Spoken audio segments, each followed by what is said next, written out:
Eh bien, on a avec nous pour répondre à ces questions le directeur général de l'Office du complexe olympique, Monsieur Belmihoub. Monsieur Belmihoub, bonjour. Oui, bonjour, Monsieur Ma'amar Djibour. Bonjour, chères auditrices et chers auditeurs de Basile Chaîne 3. Merci d'avoir accepté notre invitation et de répondre à nos questions. Toute première question, pourquoi ne pas avoir pris des précautions pour protéger justement cette pelouse du stade du 5 juillet alors qu'on savait qu'il allait avoir de la pluie et qu'on avait vécu la même chose l'année dernière au mois de novembre? Oui, effectivement, pour prendre des précautions, c'est-à-dire pour avoir une bâche pour protéger le terrain, cette bâche-là, elle n'existe pas chez nous. Donc, en Algérie, on n'a pas pu trouver une bâche et on a déjà consulté. Et on voulait avoir une bâche, mais les propositions qu'on a eues auparavant et même l'année dernière, c'était des bâches qu'on posait directement sur la pelouse, chose que, selon les techniciens, selon aussi les connaisseurs, si on pose une bâche directement sur la pelouse, elle risque d'étouffer et donc le lendemain, c'est une pelouse jaune et elle sera détériorée aussi. Donc la meilleure bâche qu'on pouvait poser et qui doit se poser, qu'on doit avoir par la suite, et on est en train de faire aussi des consultations pour ça, c'est des bâches qui existent à l'étranger et il y en a pas aussi beaucoup des gens qui fabriquent ces bâches-là et qui sont pas données non plus. Vu notre santé financière qui sont pas données. Rappelons que le stade du 5 juillet ou l'office du complexe olympique est un EPIC. Exactement. D'accord. Alors, mais disons que le problème dure depuis longtemps, ne pensez-vous pas, quand je dis vous, tous ceux qui se sont succédés à la tête du stade, de la direction générale de l'office du complexe olympique, qu'on aurait pu acheter justement cette bâche depuis bien longtemps? Ou la commander? Nous, on est en train de travailler dans ce sens. Je vous ai dit, c'est une question de budget. Et comme vous le savez, comme c'est pas un secret, que locaux se trouvent dans des situations vraiment critiques et on revient de très loin. Le local revient de très loin en matière de finances. On était dans un état comateux. Aujourd'hui, on arrive quand même à subvenir aux besoins de l'entreprise en matière de maintien et en matière d'entretien de cette entreprise qui englobe 11 unités. Alors justement, on va rester sur celle du stade du 5 juillet, véritable bourbier, cette pelouse du stade du 5 juillet, elle est appelée à rester en l'état puisque les Hollandais sont passés par là. Alors que les Hollandais, ils ont mal fait leur travail, ou on a laissé faire les Hollandais en n'étant pas regardants sur le travail qu'ils avaient à faire? Merci encore une fois, M. Ma'amar Djibour, de m'avoir donné l'opportunité de réexpliquer encore un peu le problème de cette pelouse qui réside principalement, je dis bien principalement dans la texture du substrat utilisé par l'entreprise qui a réalisé cette pose de gazon. Donc, pour informer un peu l'opinion, cette entreprise est liée par un contrat en bonne et due forme avec nous, avec locaux bien sûr, selon la réglementation et le code des marchés publics, avec des clauses contractuelles pour les deux parties. Donc, on doit respecter, chaque partie doit respecter aussi ces clauses-là.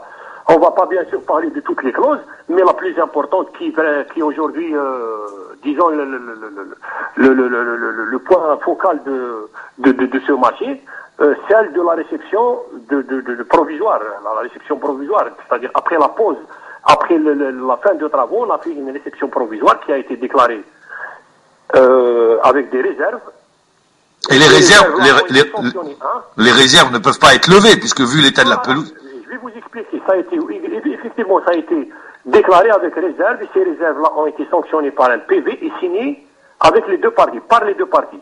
Ces deux parties-là se sont entendues que ces réserves existent, y compris l'entreprise. Jusque-là, c'est bon. Donc, il fallait lever ces réserves. Et où réside le vrai problème, c'est-à-dire la réserve la plus importante que l'entreprise devait lever, c'est de reprendre rapidement le problème de la terre végétale, qui était, selon le laboratoire de contrôle qui a fait le travail, peu imperméable. Je parle les mêmes termes que celui de laboratoire. Donc c'est un sol peu perméable. Suite à ça, nous avons tenu plusieurs réunions. Même on est arrivé à l'arbitrage du MJS, c'est-à-dire... Alors aujourd'hui, pour avancer, où on en est aujourd'hui? Aujourd'hui, où est-ce qu'on en est?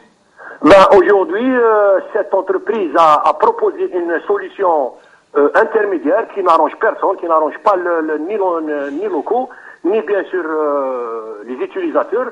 C'est une solution qui se résume en vertébrins et des machines pour vibrer un peu la terre et c'est elle est juste disons momentanée pour les premières pluies. Par la suite on retombe dans le même problème, chose qu'on a refusé catégoriquement, et à partir de là ils ont essayé de consommer un peu